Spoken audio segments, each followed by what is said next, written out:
Hello, I'm Caroline Marshall, and welcome to Bump to Business Owner, the podcast speaking to mums in business, you.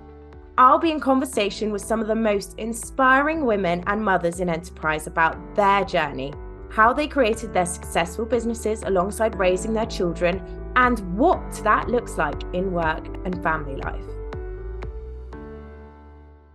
Hello and welcome to today's episode of Bump to Business Owner. I am your host, Caroline Marshall, and this week I'm joined by not one, but two incredibly inspiring women, Nonie and Yvonne Biggins, who are reshaping how we understand and support female founders. Nonie, a positive psychology practitioner, researcher and founder coach, and Yvonne, serial entrepreneur, founder, coach and positive psychology expert, are the dynamic duo behind one of the most insightful research studies on female entrepreneurship to date. Together, they explored what's really going on behind the scenes for women building businesses, diving into funding disparities, operational overloads, hormonal shifts, including motherhood, and yes, that all too familiar isolation so many of us feel. And they don't stop with the problems. Their work uncovers evidence-based strategies to help women thrive, combining purpose, well-being, and positive psychology in ways that are practical, impactful, and full of heart. As founders, researchers, and mothers themselves, Nonie and Yvonne bring a level of empathy and authenticity that makes this episode a must-listen for any woman who wants to build a business without burning out. And let's dive into this and the passion and how we can rewrite the narrative for working mums everywhere. Both of you, welcome. I love a two guest episode, and I'm so excited to have you both. As we discovered, Nonie, that we've been chatting since like 2020 or 2021 yesterday on Instagram. Amazing. Which we hadn't realised. We just scrolled back, Yvonne, and I was like, hang on a second, we were talking in 2020 about what we were both doing then. Wow. Yeah, wild. Yeah, it's previous crazy how that ourselves. happens. Yeah. It is previous versions, although actually I was still I just started up so technically still doing that thing at least. Okay. Still there, but it's crazy. That's like, feels like another person, let's just say. Exactly, yeah. Gosh, you guys are such powerful voices in this space, and I think it's just so important to talk about female entrepreneurship because we all know the stats, but it's also, okay, well, how can we embrace the stats and like, what are the stats for a start, which is what the work you've done, but also find out how we can change those. Share a little bit though about your personal journey, each of you, about how you came to work together, because I guess, could you guys look as competitors in another space if people were looking like that and you're collaborators? We met at a Female Founders Rise event. No, actually, we met through a personal branding challenge, didn't we? Didn't we meet originally on LinkedIn? Yeah. And then we connected in person at an event, and we realised that we had almost mirror image kind of backgrounds in terms of, even to our first degree is English. So we love a book, through to Masters or MBA in entrepreneurship, and then further studies in positive psychology, and that we were both absolutely fascinated in supporting founders, and in particular female founders, to thrive and to really excel and thrive. So when we met, we were like, you're really into this as well, and that was really our starting point for thinking, well, what could maybe we could do something together. What would that look like? And how could we do our work at a greater scale if maybe we joined forces? I love that. That's brilliant. How much you guys got in common as well? Your commonalities brought you to joining forces together. And Yvonne, what's your background as well? My background is I started as a teacher. I taught English literature because that was my subject that I studied for 5 years, and then worked in marketing for big tech companies. And then went into the startup world probably over 10 years ago now. Did my first startup in 2011. And so you went into the startup world by doing it yourself at first? Yeah, actually, somebody that I used to work with at Apple approached me. He had a small startup, Danish online community for teenagers who read and write stories online, and wanted to launch it globally, and invited me to join as a co-founder. And that was my first experience of really doing a proper startup, where we raised investment and grew the community to 300,000 monthly active users. Wow. And this is like back in 2011, when it was all very different. We were told at first not to focus on like revenue, just growth. It was the same as Facebook's sort of strategy back in the day. Things are very different now. Yeah. But yeah, that was my first kind of venture into the startup. Oh, the past few years, things have become so different, and I think your research, which we'll link to in the show notes for people to go and read, but it was struck a chord with so many women where this kind of feels so unachievable, and then when they're doing it, probably even more unachievable. So like, can you talk about how you came about actually going, we need to do this, did you hope to uncover something from it? Like, as in, did you know there was something there you needed to uncover, but to get the research? I think we both knew the power of positive psychology from experiencing it ourselves, studying it and working with clients. And we knew that there was room for applying it to entrepreneurship more generally at a larger scale. But we weren't, like good founders, we wanted to do due diligence and do really good, thorough research to work out where the main problems were and, where we could come and help. So that we didn't actually set out intentionally to create the report. We initially started by doing long form interviews with founders, just asking them about their experience as a founder, what their day-to-day life was like, all their life and their work. So we did some really long interviews, and during them we were like, oh my goodness, there's some real stories that need telling here. This is actually massive. Maybe we should do some more. And that's when we moved on to the survey. Yvonne, do you want to take it from there? Yeah, just before that, we dated for a long time, I have to say, before we officially got married, didn't we? we had I think it's important for the story in terms of working out exactly what we wanted to do. We both were passionate about positive psychology, both passionate about entrepreneurship, but we weren't sure what we wanted to create together. Like Nonie said, that's why we then went deep and to try and understand some of the pain points and problems. Then, we had loads and loads of ideas of stuff that we could do. Then we decided to launch a survey to get more sort of quantitative data around female entrepreneurs and the experiences that they have. And then when we started to look at the data, and we worked with a really talented data analyst that I used to work with in a previous company, and we started to see correlations between founders who were doing certain practices that we know from the science of positive psychology impacts well-being, and it was showing in our data that it was impacting their well-being. We were like, wow, we need to kind of turn this into a report that people will read. And the report went through lots and lots of iterations, because there were a couple of versions that I don't think people would have read, because they were there's so much to say.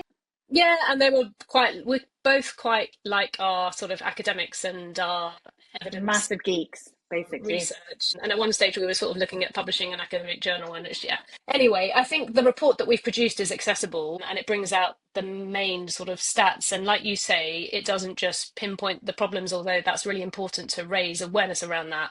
But it really kind of points to the solutions and what female entrepreneurs and the wider ecosystem can do to support female entrepreneurs better. Exactly what I wanted to come on to next, the wider ecosystem, is that, because I think that's what was really key for me for pulling out, because especially as women, we can be so I'm not doing this well enough. And I've been to an event early on in my entrepreneur journey. It was run by quite a big network, and it was an all-female panel, and they're like, as women, we need to be less like this. And I was like, this is so not empowering, because why don't we just embrace what we're like and what needs to change to know that maybe for how we can manage things. So I think that was what's really key for me, because you were in Forbes, which is very exciting, and it is an important sport. It's it's not just about what women can do to survive entrepreneurship and thrive, so what we're looking for here, but why is the we're operating a system that's fundamentally skewed, and what do you think of these barriers that are still missing from the conversation? I think when we did the interviews, and then we did the survey, and then we pulled it all together and looked at the big picture,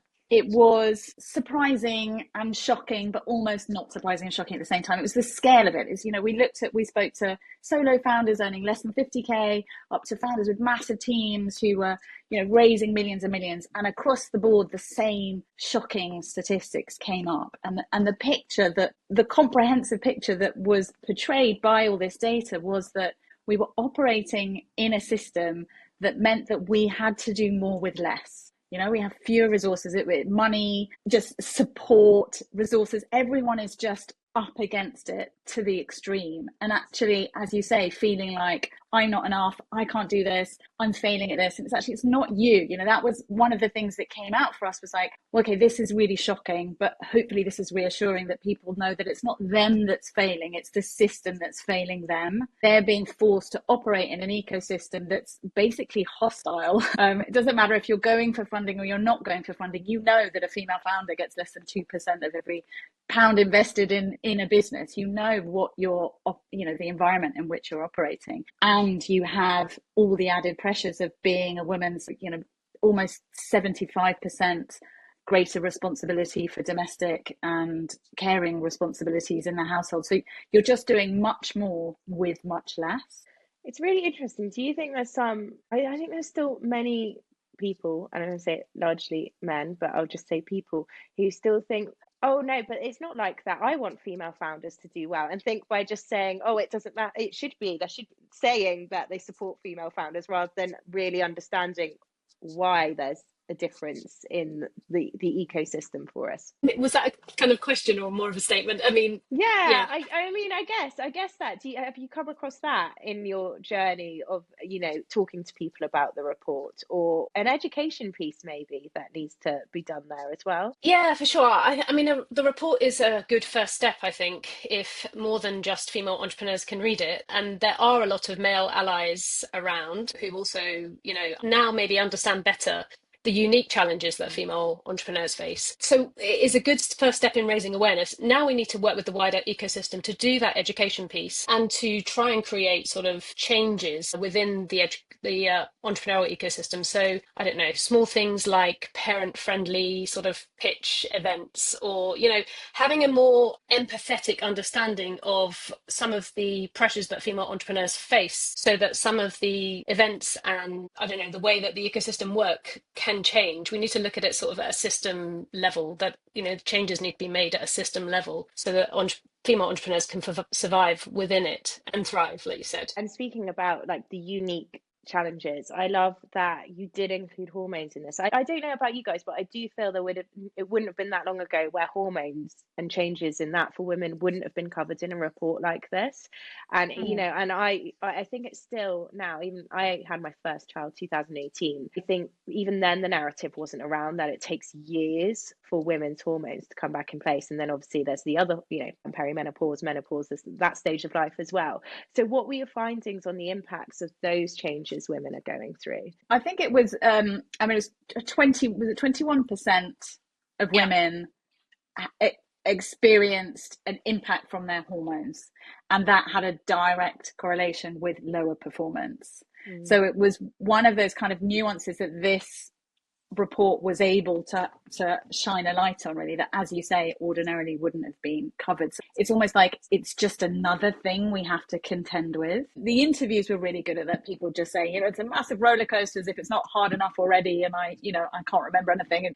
It was very emotive reading those pieces. So yeah, 21% is a lot, whatever those hormones are. But as you say, we haven't really got much of a break between you recover from having kids and it's like, oh no, and now it's perimenopause.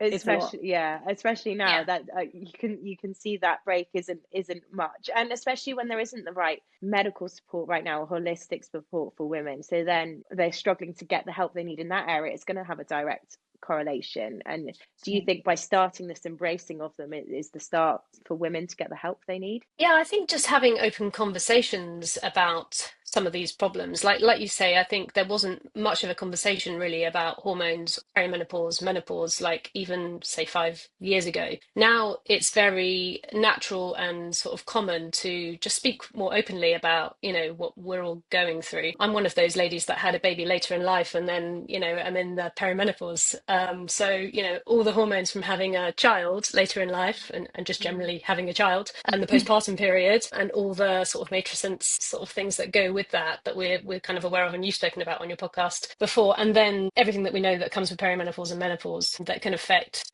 mentally, cognitively, physically, women in really sort of negative ways. So I think the fact that we're having conversations about it is a good thing. It's a first step, and having a conversation, raising awareness, is the first sort of step to then taking action. And with your work, do you find you can provide that level of support that women didn't know they needed? Because we'll move on even to the isolation piece. I can imagine that's hugely isolating if you're going through perimenopause, postnatal, whatever the hormone period. I think, and you're around people that may look more functional than you, they might not be. But I found really isolating experience. So in business, I went into it like that, and actually I'm really lucky I'm in an industry that if you go in open, I've made a lot of friends in my industry. But I can see why it's an issue, and what is the level of issue of isolation in female founded businesses? I mean, everyone feels lonely. Basically, it doesn't matter if you're it's 66% of the founders felt extremely isolated. And just from working with clients, we know that it doesn't matter if you're a solo founder who just is at their desk or at the school gates and doesn't see anyone else. Or if you've got a huge team, but you don't feel like you can talk to your team about what's keeping you awake at night or your investors, it's just a big responsibility, a lot to contend with. And it can make you feel really lonely if you don't have peers or a receptive audience, like a coach or a mentor, someone who understands and gives you that space to express what's going on for you. If you don't have that, it's really, really tough. And what's the effects you've seen in your work when you've been approached by someone who's feeling really lonely? What's the differences you've seen being made when they've realised they don't have to feel that way, or they can't change talking about what's keeping them awake at night, or their setup maybe, but how have you supported them through changing that narrative? I mean, coaching itself, I was going to say, is a support mechanism. Having the space to just talk to somebody about what you're experiencing internally is really, really powerful. And our data showed that of those entrepreneurs who engaged with a coach, 88% felt a positive impact on their well-being from engaging with a coach. So the actual process of coaching is helpful in itself. And even when we were doing the long form interviews, the amount of entrepreneurs that we spoke to that said, oh my God, this is like therapeutic. This is so therapeutic. Just to be able to, nobody's asked them before, what are your challenges? What's a good day look like? What does a bad day look like? And it was really quite sort of cathartic for them to be able to express that to somebody else. Yeah, we had really long interviews, didn't we? Because everyone was like, and another thing, and another thing, like, it's like therapy. I mean, one of the best practices that came up in the report, as Yvonne said, is being open to support, or being open generally, but in particular, working with coaches, talking to peers and mentors and advisors. What we found is most people, like, support is not created equally. So most people will go to friends and family, and that's really, really common. But actually, we found that I think it was 83% would go to friends or family as their main support, but 7 out of 10 of them still felt super lonely. So they don't, and a lot don't get it, do they? If they don't get it, surrounded by entrepreneurs. Exactly. I get that. Yeah. So it's being in community and in a safe space. So whether that's a safe space with another individual who makes you feel like it's okay to unburden all of these worries and talk about things and think through things properly, give you that good thinking environment, or it's with a group of peers where, again, you feel completely seen and safe and normal because it's normalized because everyone's going through the same thing. Those are the kind of environments where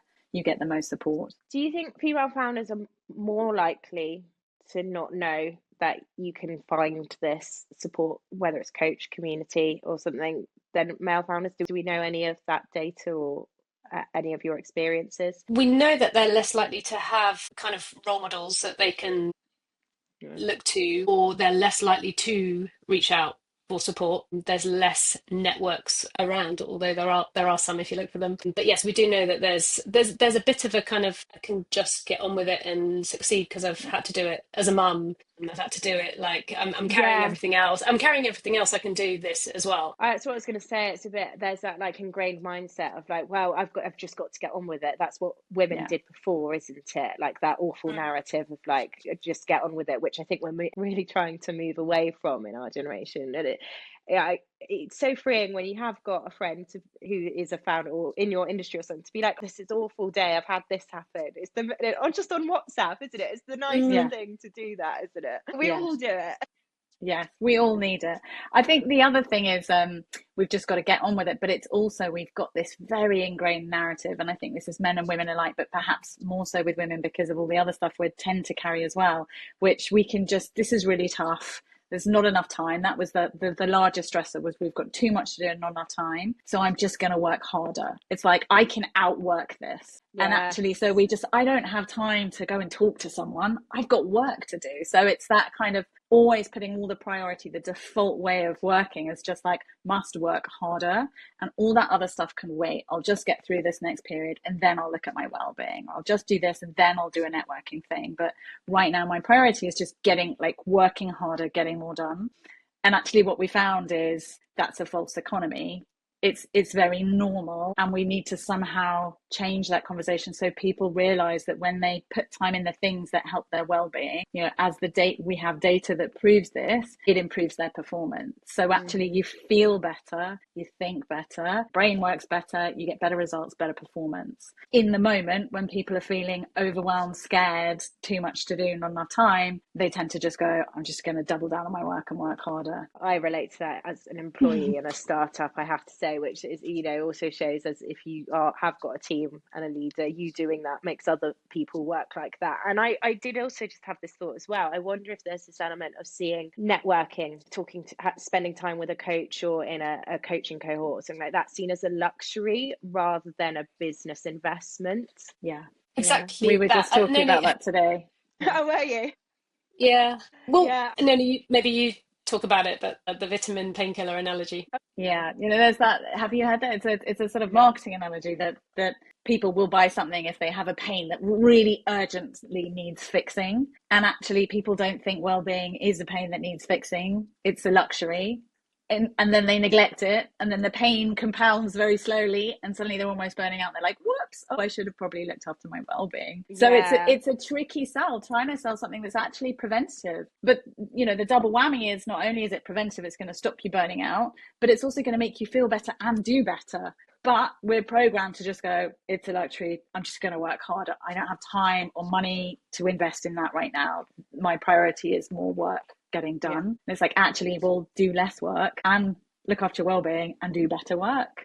So, and running a virtual assistant agency, I can see the parallels as well, because it's like bringing someone in before you get to that stage of like you've been working too hard, rather than getting that help. With similar parallels there, it's like bringing it in before you're like, I can't do this anymore, and now I can't think straight. I get like, which is what you get to with that burnout. And because you look at operational overload, which is something, how, like, can you share about what this would look like day to day for a woman and how it goes into those issues of burnout? Like when you talked about operational overload in your report, what does that mean? Because I guess that's where we're getting to here. It's like just doing all the work, but then there's the other stuff on top of it, I guess. I mean, I'm just laughing because I'm sure we've all experienced it. Just I'm smiling to myself because it's getting up at like early, it's putting a wash on, it's making the breakfast, it's getting the kids to nursery or school, whatever you have, it's doing your work, it's being there as, if you're a VA or a coach, you need to be a good people person. So it's being there with like good energy. It's going to, I don't know, do the shopping all in one day. It's doing your exercise. It's doing more work. It's picking your children up. It's getting the dinner. It's cleaning the house. It's remembering to pay this bill, that bill, this bill. It's all of that stuff, and it manifests. That's overload. What about the birthday presents for friends of school kids? You're like, oh my God, it's so-and-so's birthday next week on Sunday. Have we got a card? What do they like? Yeah.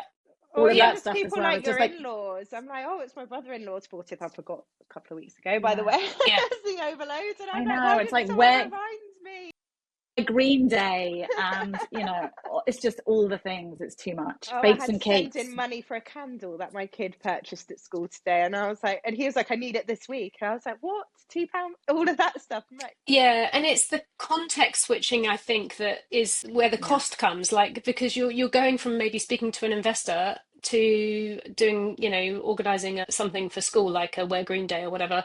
And it's that gear shift in your head. I think one of the founders that we actually spoke to said she actually feels the gears kind of crunching in her head when she's context switching. And it just takes up so much energy. And that's where the manifestation comes of like overwhelm and exhaustion and founders feeling like they're burnt out, because it's extreme. It's not sustainable. And that's why it's so important to focus on the well-being side, because that helps us be able to sustain some of these extraordinary challenges. Peaks and troughs. Yeah. And then there's the energy element as well. There's the worrying about the team, worrying about whether you're a good enough mom, worrying about this. It's energetically like where you're putting all your thoughts, or never stopping thinking about work, never being able to, detach from it at all. That just burns you out emotionally and guilt. as well.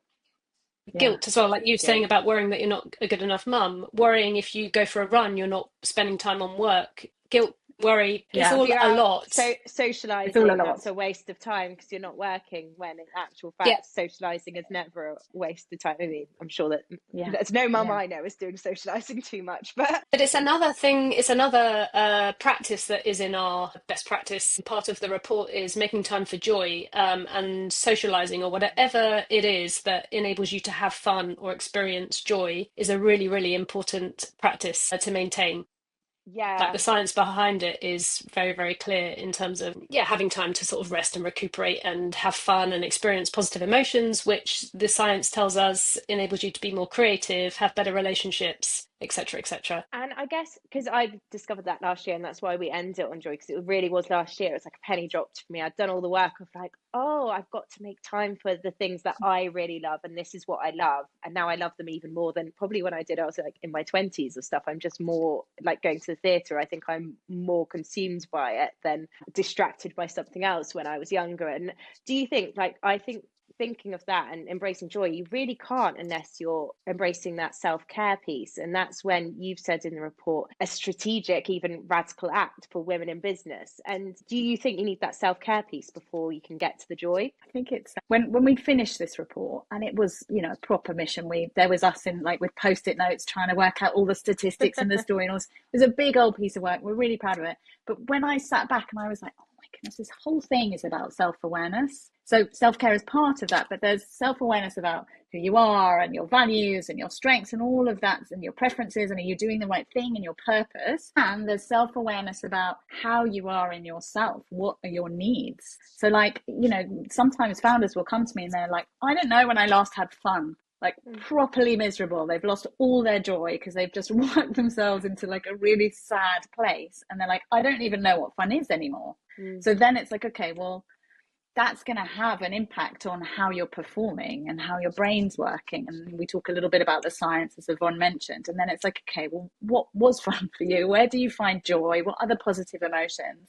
And how can we start to put that into your week? And how can we start to plot that in your calendar? So it's definitely a self-care piece, but it's kind of larger than that. It's listening to your needs. What's going to help you? And when you're really lost in work, which so many people say, I just feel lost, but literally like, you know, you're just in work and you can't see anything else anymore. Your perspective is so narrow and your focus is so narrow. It's hard to remember that there's all these other sides of you, and actually they need attention and servicing in order for you to function well as a whole person and as the source of all the energy and productivity of your business. I love that. It's so true. I can really relate when I had burnout in my first pregnancy, and it brought me back to that hormones piece again. I think I blame so much on hormones, but I think going through burnout while you're going through a hormonal shift is like really adds to it as well, because you're just completely lost of who you are in that sense. We had Dr. Claire Ashley on the podcast recently. She's the burnout doctor, and it's so much that changes when you get to that burnout stage. And that's something, Nonie, you said about purpose. I think that how key is that for women and what they're building? Because I think that's a fascinating point. I think there's a lot of pressure on purpose, but I know when I'm overworking, I know what the purpose of everything I'm doing in the business is ultimately for. And there's several of them, but there's a main one of the business side of it. Do you think that really helps someone look after themselves? Yeah, 100%. I think it's a double-edged sword. In positive psychology, we think of purpose as kind of synonymous with meaning. So doing something that has meaning for you. And that's, again, doing something that aligns with your core values. So that's that self-awareness piece. Like, what is it that's most important to you? And doing work in service of that is really important for your well-being, your overall well-being. Whether you're a man or a woman, that's just a human thing. That's a really kind of core component. And I think we can over-index on purpose, especially if you're an impact-driven entrepreneur, and then you think it doesn't matter that I'm not having fun or that I'm not exercising because this is more important than me. This work, serving this purpose is like, I'm insignificant. I must make an impact here. And then that kind of that well-being piece gets skewed, and then your well-being will suffer and your performance will suffer. So it's definitely important, but you still got to remember absolutely all the other elements of your well-being. Would you agree, Yvonne? Yeah, 100%. Yeah. I think it's like when the Aristotle quote, Noni, that we know about strengths, you can like overplay and underplay your strengths. So, you know, if you're really kind as an individual, if that's like a top strength for you, sometimes you can get walked over if you're too kind. So it's the same thing, I think, with purpose. It's if it's taken too far or over-indexed, as Noni said, you can start to sometimes begrudge the work that you're doing and get a bit cynical, which is one of the signs of burnout, because you're not maybe financially getting the return, or you're too purpose-driven, and some of the other parts of your life are not being tended to, and therefore you're suffering. But I think I think purpose is a really strong driver for entrepreneurs. I do think you're onto something there. It's why we still do what we do in spite of the challenges that we face. And that's another kind of interesting paradox that I know you wanted to talk about in the report that we uncovered, in terms of entrepreneurs kind of enjoying the journey, but experiencing huge levels of stress and burnout and anxiety. That is a good point, because didn't the report bring out that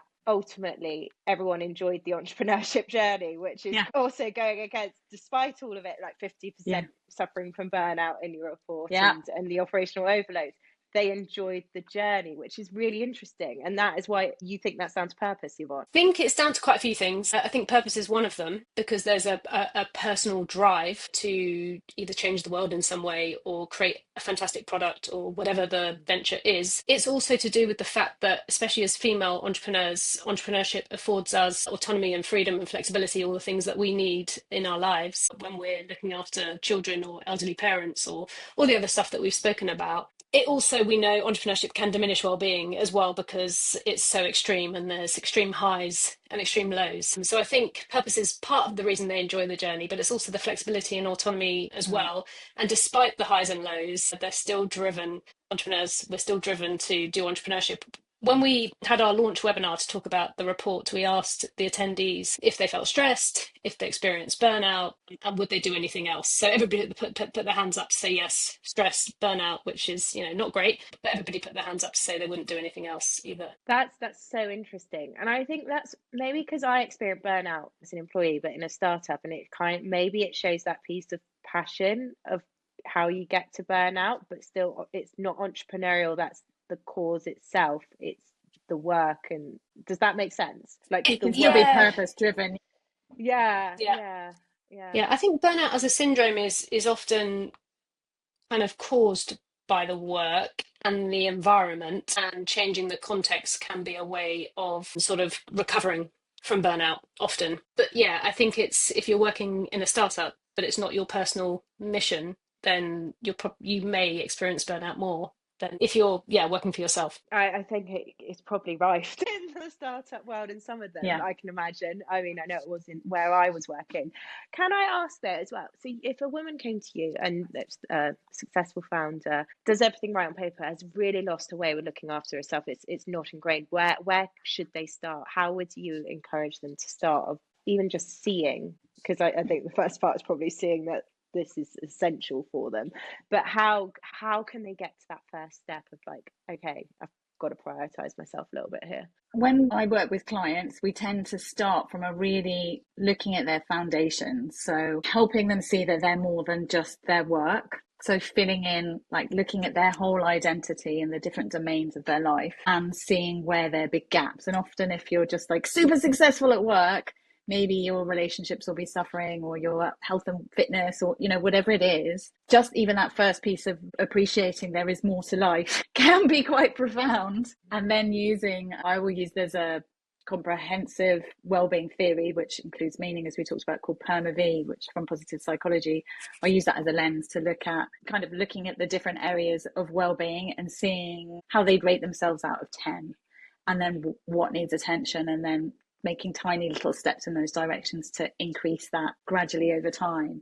And it doesn't take long for people to be like, this is good, I want to do more of this, and just kind of realize that it's really important to not have all of your identity tied up in your work. And it feels better and you get better results when you look after your whole well-being. As a VA agency owner, I've seen it. I can see the ones who have identity outside of it. Still passionate, still driven, but it's I have a client who's written something about this, but I don't know whether it's too much passion, she calls it, as well. When you're just too passionate about something, it's all consuming, and there is such thing as too much in that. And I think they get scared if they step away from that, I guess. Would you agree, Yvonne? Yeah, definitely. I also think, hindsight is a wonderful thing. Like, as you were talking, I was just thinking, I'm a very different entrepreneur to the entrepreneur I was in 2011. I know about the science of positive psychology now, and I apply it in my life. And when I do have self-awareness, and when I catch myself in that negative thought spiral and I feel myself ruminating,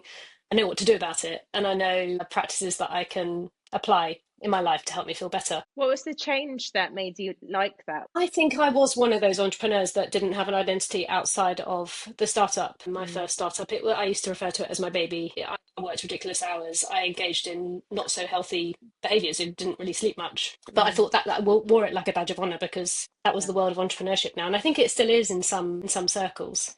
And that's the narrative that we need to sort of change. But yeah, I think you learn lessons, don't you, as you grow older from experience, and just knowing more about positive psychology and then applying it and seeing how it affects me. I think that's been a change, the thing that's changed for me. Also, failure. Not all my ventures have been successful, and we learn by failing and making mistakes, and I'm very open to that, and I've learned lots of lessons, and I'm not so attached to the outcome now. I do think that life is a bit of an experiment, and we learn from experiments. There is a famous quote about that. Yeah, it's the academic in you, isn't it, as well? Yeah, potentially. I absolutely had similar experiences along the way. I mean, so my first career was in television, and then I made documentaries, and then I wanted more control of my life. And so I changed and I wanted to make more impact. So I did a master's in social entrepreneurship, and then I came out of there really keen to make a business that would change the world, but with a lot of skills and knowledge missing. And I just made a ton of mistakes. And then I made a second business that was all about, which is where we met, supporting women to build businesses around having kids. And again, I made a ton of mistakes, like loads and loads of learnings. And I think you have to learn through failure. Do you have to change your relationship with it to be like, this is amazing, this is building the next version of me, I'm evolving? And so I've forgotten what the original question was. What was it? You weren't always this who you are now, which is understanding. Exactly. You've got to embrace all of that and coming from that. So no, that's a fantastic answer. And I love the failure piece because I think that's so true. You've got to feel like you've really failed, and then to be like, oh, I survived it and it was okay. And yeah, absolutely. The next and it led me to the next thing with all this knowledge. I just feel like with this rolling stone, just gathering more stuff, assimilating it, building, carrying on, evolving. And so now you're turning your findings into support, masterminds, peer mentorship, coaching. So what are the gaps you guys are filling that we haven't, that these women we've seen in the report aren't getting? How are you being part of the change? In terms of founders, we're speaking to the best practice, basically. So we were, through the report, we revealed what it was like for female entrepreneurs, and then did this incredible cross-referencing. We're able to pull out these 5 best practices that were differentiate those female founders who were floundering or burning out, really struggling, from those who were flourishing. And so off the back of those 5 best practices, 6 best practices. 6 best practices. Okay, I've forgotten one along the way. Sorry. So making joy is one that we mentioned. Making joy a priority in your life. And then, so good. And then seeking support. And that's, coaches, peers, mentors. Nature as medicine was a surprising one. So people who make an effort to spend time in nature had lower loneliness and higher performance. And as we know, loneliness is a problem. They prioritize exercise over and above other things like financial independence, and we know the benefits of tell my exercising. Husband that with the gym membership, then that it is worth it over being better financially. Yeah, and if you can, there's research to show if you exercise together as well in a group, it's even more impactful. I do group. So yeah, that's it. Tick wellbeing. Tick, and if you exercise in nature, it's been deemed to be like exercise squared. So the impacts are so high. But yeah, exercise is a big one. Managing negative thinking. I spoke about this earlier, but this is really hard because, like Nonie said earlier, you've got to start with the self-awareness. You've got to be able to catch that negative thinking in the first place, and that can often be done in conjunction with another person, with a coach or a supervisor or whatever your mechanism of support is, or with a peer group. So yeah, managing negative thinking and being able to sort of reframe some of those negative thoughts. And then the last one was it mindfulness and spirituality? Yeah, so having a mindfulness or spiritual practice. And I mean, there's so much evidence around the impact of mindfulness-based interventions on mental health, but also of spiritual practices, whatever that is. And often with spiritual practices, it may come in the form of religion and organised religion, which is usually community-based. But there may be non-religious kind of spiritual practices as well that are community-based. So that meditation and things like that, some of it that can be spiritual, but sometimes it can just be sitting in silence. That sort of thing. Yeah. Exactly. Or there's initiatives like Sunday Assembly. I'm not sure if it's still going. I think it is, which is a non-church based community church, non-religion focused community church, which brings people together. So it's still like a spiritual practice of sorts, but it's also ticking that community box as well, which we know is really important for our well-being. But I there's a love link. that. All those boxes. Sorry. I was going to say there's a link between all of them. So, spirituality can be Yeah. spending time in nature, like being in something bigger than you. And then that ticks our nature as medicine box. And similarly, managing negative thinking and mindfulness. Mindfulness really helps with seeing your thoughts as not over identifying with them. So there are neat links between all of the best practices. I can imagine the negative thinking one as a self-awareness piece is really tough to overcome, because exercise, that's like, if you're exercising or not, it's pretty easy to know if you're doing it. But I think I used to talk to myself horrendously in my 20s, especially my early 20s. And I look back and I'm like, I can't believe I used to say those things about myself in your head. And I think it's only when you've really had coaching therapy or something, I don't know, your guys work with people to how you get someone out of that or aware of it. Yeah. And it is that mirroring relationship that Yvonne was talking about. I mean, yes, you can do self-coaching through journaling, but working with someone else or even in a group situation, when you're expressing things that people mirror back what they heard, you're like, oh, hang on a second, I was being a bit mean to myself then. What is the evidence of that? Maybe there isn't any. Maybe I'm just being overly self-critical.